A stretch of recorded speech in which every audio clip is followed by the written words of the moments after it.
ముందుగా మా పత్రికా మిత్రులందరికీ కూడా పేరు పేరు నమస్కారాలు.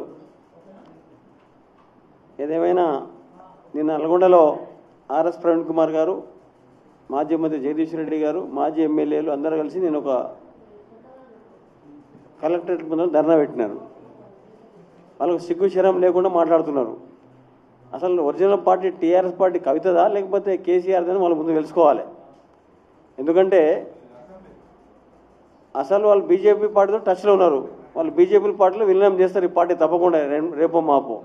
వాళ్ళు హాస్యాస్పదంగా మాట్లాడుతూ ఉన్నారు. కాంగ్రెస్ పార్టీ ఎమ్మెల్యేలు వాళ్ళతో టచ్లో ఉన్నారని చెప్పేసి. అసలు ఏం బీకిరని వాళ్ళు బీఆర్ఎస్ పార్టీ వాళ్ళు ఏం బీకిరని వాళ్ళతో టచ్లో ఉంటారు మా ఎమ్మెల్యేలు అందరూ. కాబట్టి కేసీఆర్ కుటుంబంలో వాళ్ళే తనుకుంటారు, రోడ్ల మీద పడుతున్నారు. వాళ్ళు మా పార్టీ గురించి మాట్లాడే నైతిక హక్కు వాళ్ళకి లేదు. మాది కాంగ్రెస్ కుటుంబం అంటే తెలుసు మీ అందరికీ, బడుగు బలైన వర్గాల్లో పనిచేస్తుంది. ఈరోజు వాళ్ళకి ఎక్కడ వేదిక లేక ఒడ్ల మీద వచ్చి మాట్లాడుతున్నారు. గతంలో బీఆర్ఎస్ పార్టీ అధికారంలో ఉన్నప్పుడు, కేసీఆర్ గారు ముఖ్యమంత్రి ఉన్నప్పుడు ఒడ్లు తడిచిపోయి ముద్దయి రైతులందరూ కళ్ళాలలో చనిపోతుంటే అప్పుడు మాట్లాడలేదు. కానీ ఇప్పుడు ఇవాళ సాఫీగా సాగుతా ఉన్నది. ఇవాళ ఈల్డింగ్ ఎక్కువ వచ్చింది, ప్రతి ఎకరాకు నీళ్లు పోయినాయి.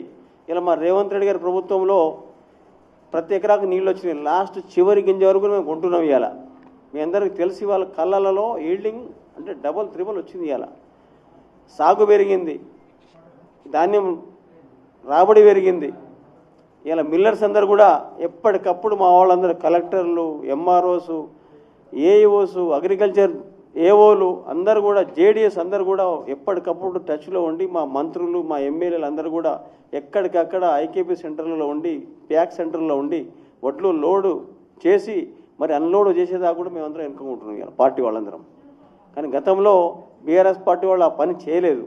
కానీ వాళ్ళు మాట్లాడుతుంటే వాళ్ళకి సిగ్గు శరం లేదు. కొంతమంది పార్టీ లీడర్లు అందరూ మాట్లాడుతూ ఉన్నారు, టీఆర్ఎస్ పార్టీ వాళ్ళందరూ కూడా నేను చెప్తా ఉన్నాను, వాళ్ళందరికీ హెచ్చరిక చేస్తూ ఉన్నాం. ఇవాళ మీరు చూడండి, ఇలా లెక్కలు తీయండి. ఇలా మా కాంగ్రెస్ పార్టీ వచ్చిన తర్వాత ఈ రెండింటిలో గణనీయంగా బాగా పెరిగింది.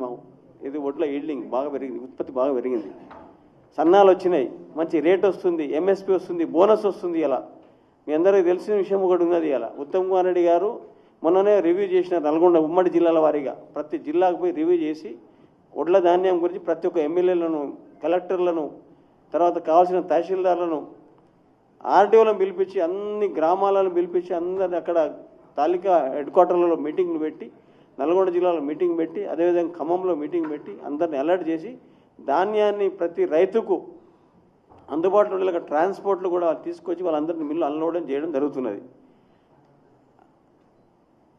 ఇప్పటికే వాళ్ళు మాట్లాడిన దాంట్లో ఆ జగదీశ్వర్ రెడ్డి గత 10 ఏళ్లలో ఆయన చేసింది ఏం లేదు జిల్లాకు. కానీ వాళ్ళు చేసిన కుంభకోణాలు చాలా ఉన్నాయి. కంకర, ఇసుక అవి అమ్ముకుని బతికిరు వాళ్ళంతా. దొంగ నోట్లతో వాళ్ళంతా ఆ జీవితం అంతా వాళ్ళకి కొనసాగింది అట్లా. కానీ కాంగ్రెస్ పార్టీలో నిజాయితీగా, నీతిగా ఉన్న వాళ్ళం మేమందరం. మంత్రులు చూడండి, ఇలా అభివృద్ధి చూడండి. ఇలా 10 ఏళ్లలో ఒక పెండింగ్ ప్రాజెక్ట్ మీద మాట్లాడలేదు వాళ్ళు. కానీ ఇవాళ మా ప్రభుత్వం వచ్చిన తర్వాత ఆ టన్నల్ని 10 కిలోమీటర్ టన్నల్ని పూర్తి చేస్తున్నాం. తర్వాత ఎస్ఎల్బిసిలో కావాల్సిన నిధులు ఇస్తా ఉన్నాం. ఇవాళ హెచ్ఎల్సి, ఎల్ఎల్సి, తర్వాత పాలమూరు రంగారెడ్డి ఏదుల ప్రాజెక్టు, ఇవన్నీ పెండింగ్ ప్రాజెక్టులను పూర్తి చేస్తామని మా ప్రభుత్వం వచ్చిన తర్వాత నల్గొండ జిల్లాకు కావాల్సినవి కూడా. కానీ వాళ్ళు 10 ఏళ్లలో ఒక్కనాడు కూడా కేసీఆర్ వచ్చి శంకుస్థాపన చేసిపోయింది తప్ప మిగిలిన తర్వాత ఆ రోజు నేను కుర్చీ చేసుకొని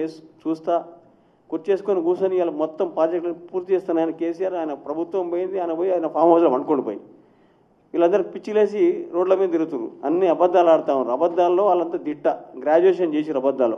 కానీ మా పార్టీకి ఆ సంస్కృతి కాదు. మేమంతా ఉన్నదే చెప్తాం. పార్టీ ఆనాటి నుండి ఈనాటి వరకు కూడా హరిజన, గిరిజన, బడుగు బలహీన వర్గాల కోసం పనిచేస్తుంది కాంగ్రెస్ పార్టీ. ఇలా ఆర్ఎస్ ప్రవీణ్ గురించి మాట్లాడమే సిగ్గుచేటు. ఎందుకంటే అతను ఆ రోజు అంత చదువుకొని ఇలా ఆ రోజు ఏదైతే ఆయన భావాలు ఉన్నాయి ఆ భావాలను ఇచ్చిపెట్టేసి ఇలా పోయి ఆ పార్టీలో చేరి ఏదో పిచ్చి పిచ్చిగా మాట్లాడుతూ ఉన్నాడు. కాబట్టి ఇలా కాంగ్రెస్ పార్టీ రైతుల కోసం ఉన్నది, రైతుల కోసం కట్టుబడి ఉన్నది, చిత్తశుద్ధి పనిచేస్తూ ఉన్నది. ఇలా నల్గొండ జిల్లాలో నాగార్జున సాగర్ ప్రాజెక్ట్ కింద ప్రతి గింజ కూడా ఎంఎస్పీతో ఉంటుంది. ఇలా మా ప్రభుత్వం ఇలా మా జిల్లా మంత్రులందరూ మిల్లర్తో కుమ్మక్క అని చెప్పినారు వీళ్ళంతా. కానీ ఆ పని చేసింది బీఆర్ఎస్ వాళ్ళు. మా మంత్రులు కానీ మా ఎమ్మెల్యేలు కానీ పారదర్శకత ఉంటారు, చాలా నిజాయితీగా పనిచేస్తామని జిల్లాలో అభివృద్ధి మీద బాగా కాన్సన్ట్రేషన్ చేసిర్రు. మీరు ఎక్కడ పోయి చూడండి, నల్గొండ జిల్లాలో మొన్న రోడ్లన్నీ కూడా రెన్యువల్ చేసినాం, ప్రతి ఒక్కరికి ఇళ్ళు కట్టిస్తున్నాం, సన్న బియ్యం ఇచ్చినాం, రేషన్ కార్డులు ఇచ్చినాం. ఇలా కాబట్టి మా ప్రభుత్వం మళ్ళీ వచ్చేది మా అధికారంలోకి మేమే వస్తాం. ఎక్కువ వాళ్ళ గురించి ఎక్కువ మాట్లాడడం వేస్ట్. కాబట్టి ఈరోజు మా కాంగ్రెస్ పార్టీ చిత్తశుద్ధితో పనిచేస్తూ ఉంది, ప్రజల కోసం కట్టుబడి ఉన్నది. ఇచ్చిన వాగ్దానాల మీద మొత్తం పూర్తి చేస్తాం తెలియజేస్తున్నా. Thank you. అడుగనా అడగనా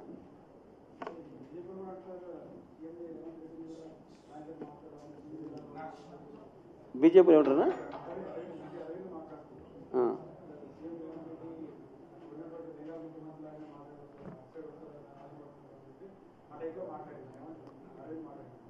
అరవింద్ మాట్లాడిన దాని మీద నేను కౌంటర్ ఇచ్చి నా స్థాయి కాదు, కానీ ఆయన ఏదో ఎప్పుడు తెలుసు కదా మీకు, మీడియాలో ఎప్పుడో ఏదో ఒక పిచ్చి పిచ్చిగా మాట్లాడుతూనే ఉంటాడు.